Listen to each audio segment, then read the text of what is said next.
Mama yake Asha hakuweza kuvumilia. Aliamua kwenda mtoni peke yake usiku. Akiwa ameshika taa ya chemli, alisimama pale pale Asha alipopotea. "Nichukue mimi, muache mwanangu!" alipiga kelele.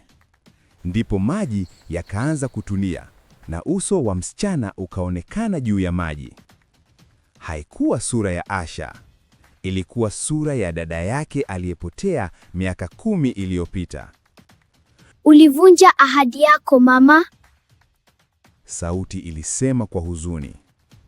Kumbe mama yao aliwahi kuahidi kutoa sadaka ya kitu cha thamani ili kuokoa mtoto wa kwanza, lakini hakutimiza ahadi. Na sasa mto ulikuwa ukichukua malipo yake. Je, mama angeweza kurekebisha kosa lake? Ni follow ili usikose sehemu inayofuata.